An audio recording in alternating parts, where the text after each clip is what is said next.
Brought to you by KR Mangalam University. We provide you the platform to turn your dreams into reality. Give wings to your aspirations with KR Mangalam University.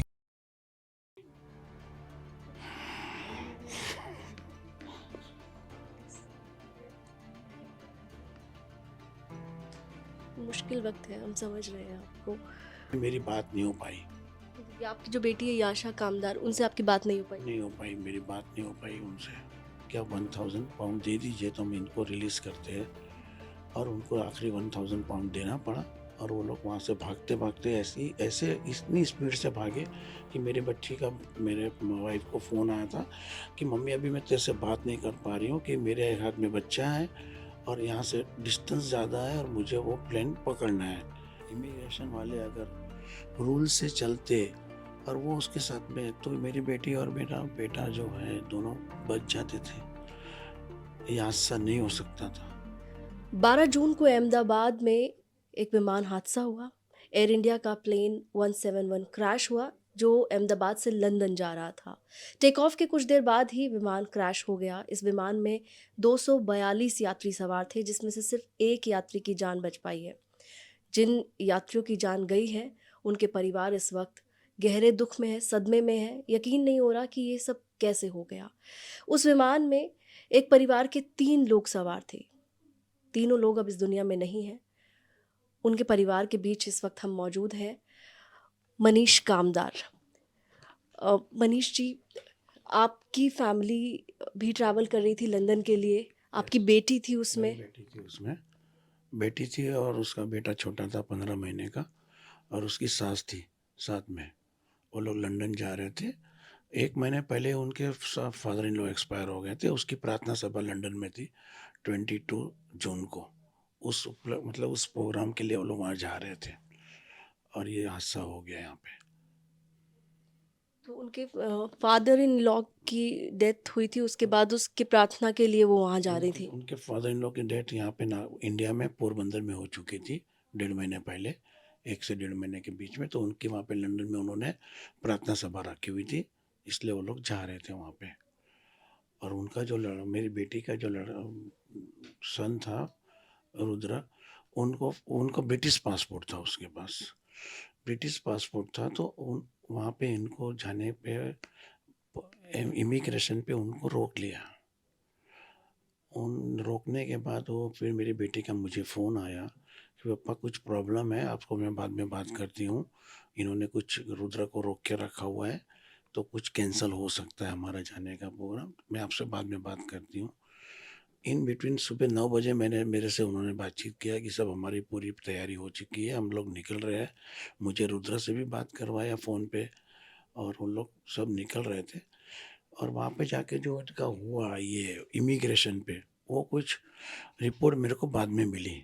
Last moment पे बेटी ने मेरे को phone करके बताया मेरी wife को कि ऐसा ऐसा इन्होंने हमारे साथ में किया। तो इमिग्रेशन में इन्होंने बहुत ही उनको परेशान किया। परेशानी ये किया कि भाई वो पैसे के हिसाब से परेशान किया इन्होंने। पहले तो उन्होंने बोला कि नहीं जाने मिलेगा, आप लेटर लेके आओ, ये लेके आओ, लेके आओ।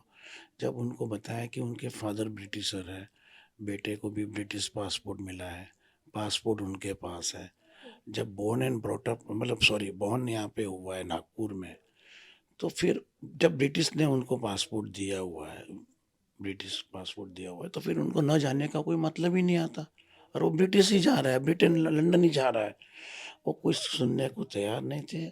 उनकी डिमांड थी कि हमें 1000 पाउंड दीजिए तो हम आपको यहाँ से जाने देंगे। तो मेरी समधन है, उसने सोचा कि भाई बच्चे को छोड़ के तो जा नहीं सकते। उन्होंने वो उसका एक पॉइंट वो उन्होंने ऐसा पकड़ लिया जिससे उनको लगा कि पैसे तो देंगे ही।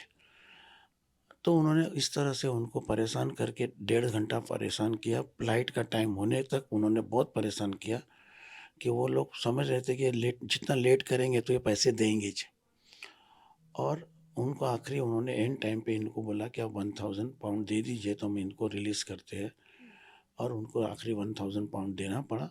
और वो लोग वहाँ से भागते भागते ऐसे इतनी स्पीड से भागे कि मेरी बच्ची का मेरे वाइफ को फ़ोन आया था कि मम्मी अभी मैं तेरे से बात नहीं कर पा रही हूँ, कि मेरे हाथ में बच्चा है और यहाँ से डिस्टेंस ज़्यादा है और मुझे वो प्लेन पकड़ना है। वो वो हिसाब से वो लोग इतनी स्पीड से वहाँ गए और बाद में मेरी बात नहीं हो पाई। ये आपकी जो बेटी है याशा कामदार, उनसे आपकी बात नहीं हो पाई? नहीं हो पाई, मेरी बात नहीं हो पाई उनसे। आपकी आखिरी बात क्या हुई थी आपकी बेटी से? वही आखिरी बात कि मम्मी मम्मी से उसकी मम्मी से बात हुई थी। ज़्यादा करके वो मम्मी के साथ में टच में रहती थी, क्योंकि मैं अपनी फैक्ट्री में था उस टाइम पे। तो मेरे को वो ज़्यादा करके उसकी मम्मी को आइडिया है कि वो उसने वही बोला कि मैं रिलैक्स होके मैं तेरे से बात करती हूँ फ़ोन पे। और ये फर्स्ट मेरे बेटे का इंटरनेशनल टूर है, मतलब ट्रैवल कर रहा है, तो मैं उसकी वीडियो बना के आपको मैं भेजूँगी। ये उनसे मेरी वाइफ़ से उनकी बात हो चुकी है।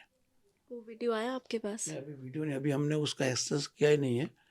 मोबाइल तो हमारे पास है ही नहीं, कुछ है ही नहीं, वो क्या है, क्या पोज़ीशन में, हमें तो कुछ आइडिया नहीं थी। हम तो भागते हुए नागपुर से यहाँ पे आ चुके बाई कार। आपके पास आपके फ़ोन में आपकी बेटी की, उनकी बच्चे की फ़ोटो है? बच्चों के तो बहुत ही हम लोग आप दिखाना चाहेंगे? हाँ? दिखाना चाहेंगे हमें? नहीं, दिखाने में क्या प्रॉब्लम है? दिखाएँगे वो तो फ़ोटो। पर वो तो जनरली क्या व्हाट्सएप कॉलिंग होता है, तो उसमें वो वीडियो दिखती है। और जब मेरी वाइफ़ अभी 3 दिन पहले अहमदाबाद से ही गई है, हुँ।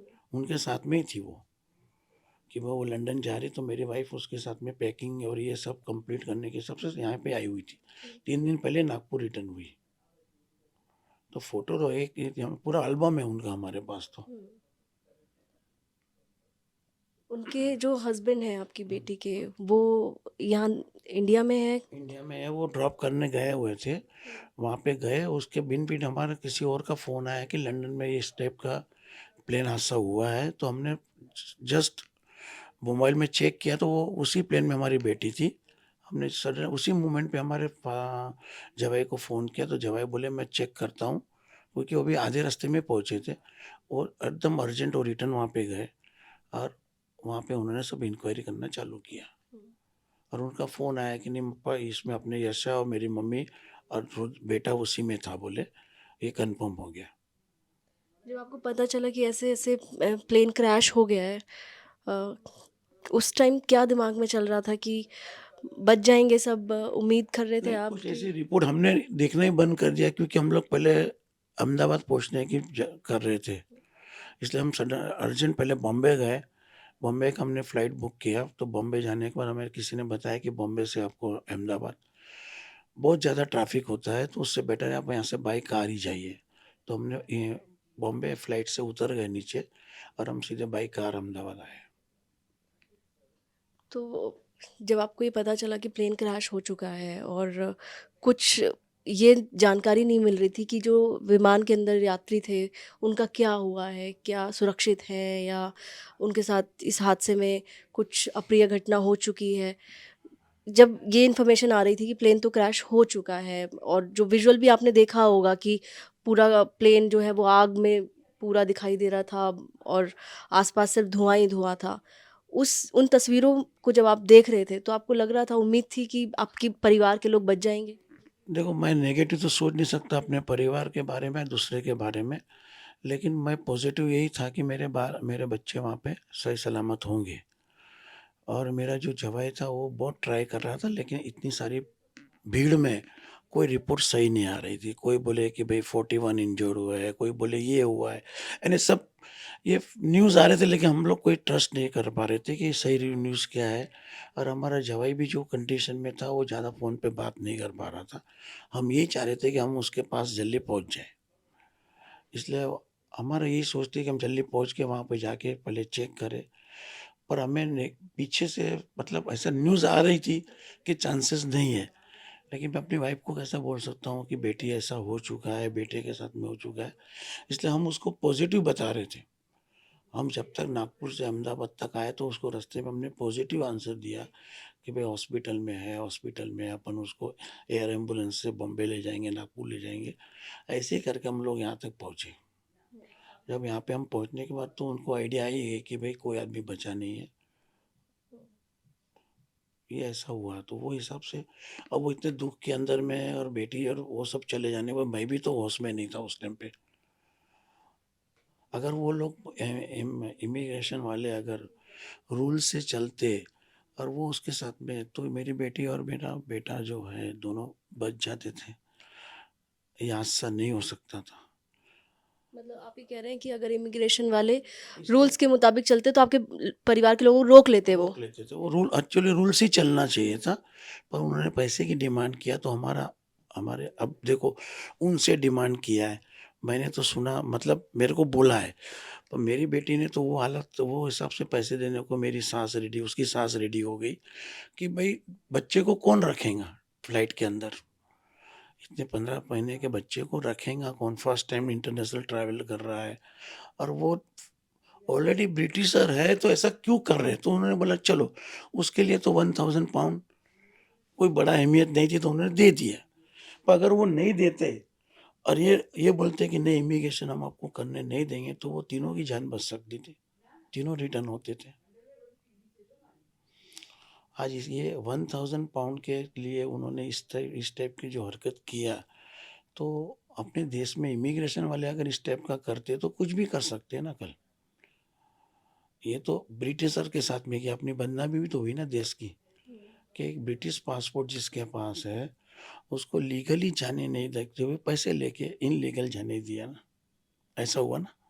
फॉर्मेलिटीज़ तो पूरी की होंगी आपकी बेटी ने जब जाने के लिए वहाँ पर बात हुई थी कि लंदन जाना है। वो तो ब्रिटिश पासपोर्ट है तो उसमें तो और सॉरी, जब ब्रिटिश पासपोर्ट है तो वो क्या कहे कि फॉर्मेलिटीज करेंगे।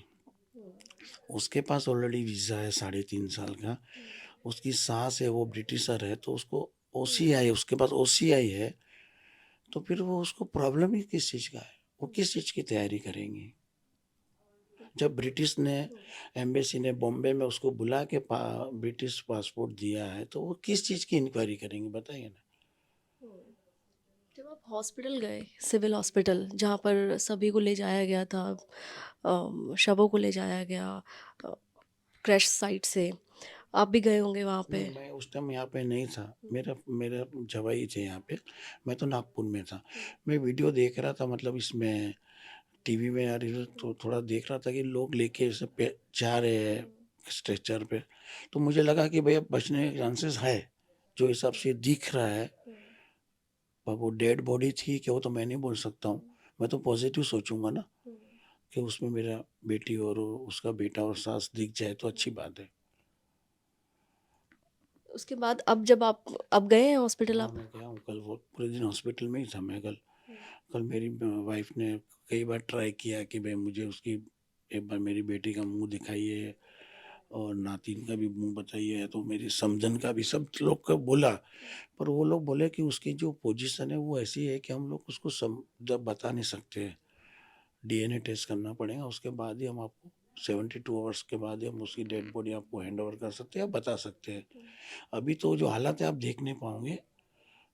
तो भी मेरी वाइफ ने जिद किया था कि भाई मुझे बताइए, लेकिन वो बताने के तैयार तैयार नहीं थे।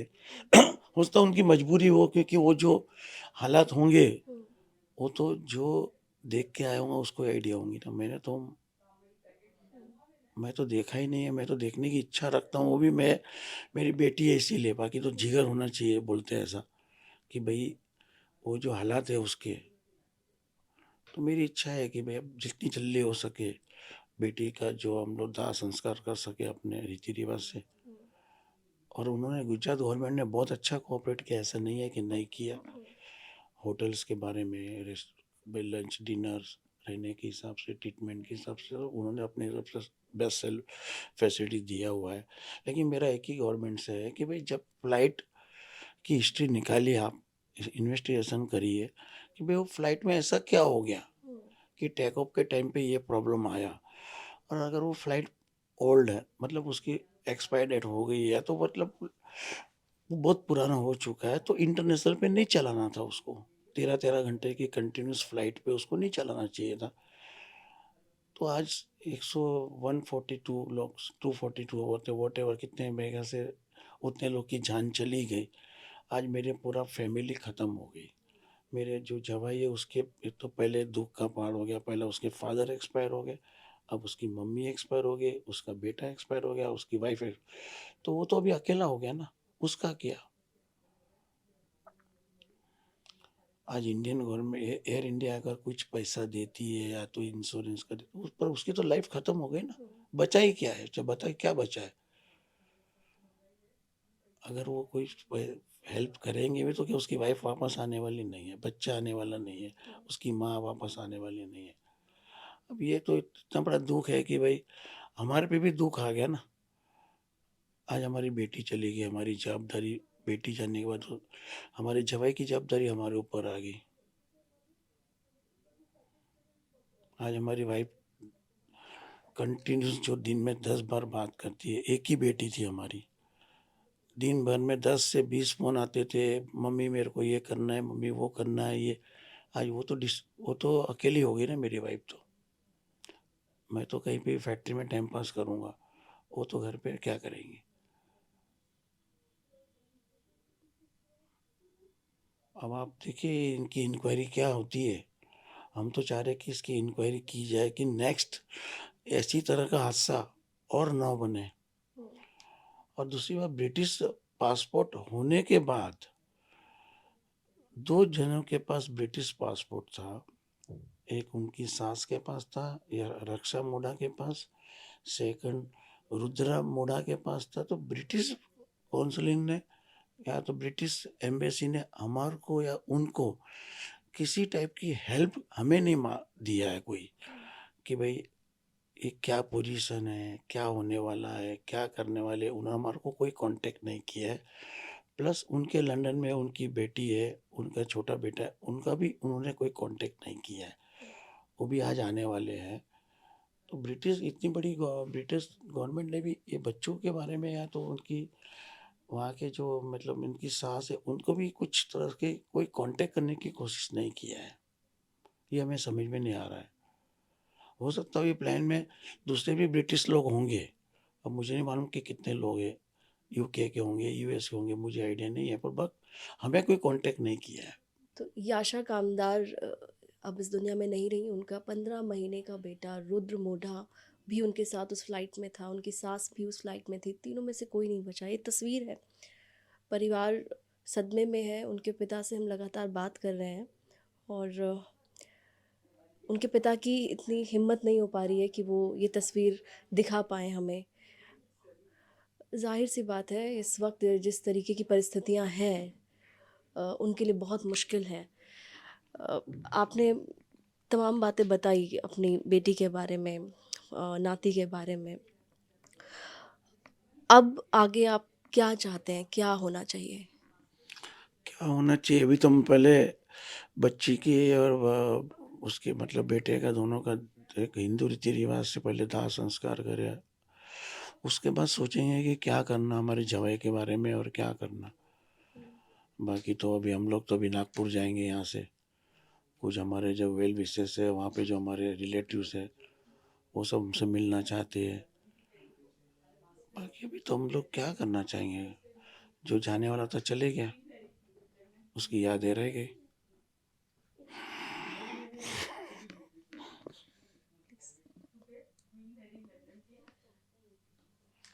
मुश्किल वक्त है, हम समझ रहे हैं आपको। हॉस्पिटल में डीएनए सैंपल के लिए आप गए थे? मेरा बेटा गया था, मैं तो नहीं गया था, बेटा गया था। तो उनकी तरफ से, हॉस्पिटल की तरफ से क्या बताया गया, कब तक वो निशानी देंगे? 72 आवर्स बता रहे उन लोग। हम तो वहाँ जाके बैठ रहे हैं, लेकिन उन लोग बोल रहे 72 आवर्स लगते ही है रूल के हिसाब से। तो आप 72 घंटे का इंतज़ार अभी करना है, उसके बाद अंतिम निशानी दी जाएगी, तब आप अंतिम संस्कार की प्रक्रिया करेंगे। यस, हम लोग अभी सोचा नहीं है कि कहाँ करने का, नागपुर या अहमदाबाद, लेकिन अभी बाद में फैमिली पे बैठ के डिसाइड करेंगे क्या करना। जो याशा की मम्मी है उनकी तबीयत कैसी है? जब ये पता चला, कैसी अब उनकी तबीयत है? अभी रिलैक्स कर रही है। अभी तो वो सोई हुई, मतलब इस टाइम मतलब ये वो रिलैक्स कर रही है कि भाई वही बात लेके लेके देख तो उसको आदमी डिस्टर्ब हो जाता है। तो उसको हमने ये रखा है, होटल में रखा है। हम लोग जाएंगे अभी, हॉस्पिटल जाएंगे, हम लोग वहाँ बैठेंगे भाई क्या डिसीजन आता है, कब देते हैं, तो वो हिसाब से आगे का प्रोग्राम फाइनल करेंगे। और ये जिस तरीके से प्लेन क्रैश के बाद टाटा ग्रुप की तरफ से अनाउंस किया गया कि जिनकी जान गई है उनको आर्थिक मदद दी जाएगी 1 करोड़ रुपए की। क्या कहना चाहेंगे इस पे आप? देखो, अभी मैं उस पैसे के बारे में या तो जो वो मुझे इस टाइम पे ये राइट टाइम नहीं है कि मैं ऐसा बोलूँ कि उन्होंने बहुत अच्छा किया, ये बहुत कम दिया, ज़्यादा दिया, ऐसा कुछ मैं उसके बारे में नो कमेंट्स। मैं बाद में उसके बारे में अभी तो मेरा फर्स्ट प्रेफ़रेंस जो मेरा है, मेरी बेटी और वो उनके जो मेरी समधन जो उनकी पूरी फैमिली है, उसको मेरे को पहले जो अपनी मिल जाए उसके बाद मैं उसके बारे में उसकी जो अंतिम या उसकी मतलब उनका दाह संस्कार होने के बाद ही उसके बारे में कुछ सोचने के अभी उस मुकाम पे नहीं हूँ मैं कि वो सही है, गलत है, क्या है। अभी तो मेरे फैमिली की जान जा चुकी है। उसके मैं उसी दिमाग में वही घूम रहा है कि भई मेरी बच्ची को वे कैसा उस टाइम पे जो 10 से 12 सेकंड में क्या बीती होंगी।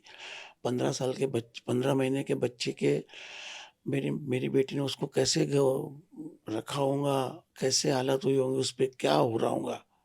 वो उसके बारे में विचार करके बहुत ही मेरे पास कोई शब्द नहीं है कि उस पे क्या हो रहा होगा वो, उसके शरीर के साथ में क्या हो रहा होगा। बाकी लोग भी जो है उनके साथ में भी कैसा उसमें कोई बड़ी उम्र का होगा, कोई छोटा बच्चा होगा, वो लोग कैसा फ़ील कर रहे होंगे। मैं तो उसके बारे में ऐसा पिक्चर ही नहीं निकाल पा रहा हूँ कि भाई क्या होगा। उस जगह गए थे अब जहाँ पे नहीं, हमें तो प्लेन क्रैश हुआ? हमें नहीं जाने की परमिशन अभी दिया नहीं है। जाके मैं क्या करूँगा? जाके हम क्या करेंगे? उसमें कुछ दिखने वाला तो है ही नहीं कोई चीज़। जाके हमें क्या मिलने वाला है? जब प्लेन ही ब्लास्ट हो गया तो उसमें हमारा क्या बचा होगा मेरी बेटी का? यादें की जो उनकी बैग्स ये वो जो रहेंगी, वो तो मुझे लगता नहीं कुछ हालात उसके अच्छे होंगे कि तो याशा के पिता मनीष भाई से अभी हम बात कर रहे थे और इस वक्त बहुत सदमे में है, अपने आंसुओं को कंट्रोल करने की कोशिश भी कर रहे हैं, लेकिन समझ सकते हैं कि परिवार बहुत बड़े दुख में है और सिर्फ अभी यही चाहते हैं कि जो उनकी परिवार के लोगों की आखिरी निशानी है उन्हें मिल पाए और वो अंतिम संस्कार की जो प्रक्रिया है उसे कर पाएँ। अ, अपनी बेटी को खो चुके हैं, अपने 15 महीने के नाती को खो चुके हैं, बेटी की सास भी उस विमान में थी, उनकी भी जान चली गई। अ, और जो उनकी बेटी थी वो इसलिए लंदन जा रही थी क्योंकि उनके ससुर की वक़्त पहले अ, जान चली गई थी, उनकी मौत हो गई थी और उनके लिए प्रार्थना रखी गई थी लंदन में। लेकिन किसी को क्या पता था कि जिनकी प्रार्थना के लिए वो जा रही हैं, उसके बाद वो अपने परिवार से कभी नहीं मिल पाएँगी, उनका परिवार उनको कभी देख नहीं पाएगा, कभी बात नहीं कर पाएगा। इस वक़्त अहमदाबाद में कई ऐसे परिवार मौजूद हैं, जो इंतज़ार कर रहे हैं अस्पताल से कि उनके परिवार के लोग जिनकी अहमदाबाद विमान दुर्घटना में जान गई है, उनकी अंतिम निशानी मिल पाए। कैमरामैन रंजीत के साथ अनुराधा तंवर, न्यूज़ तक।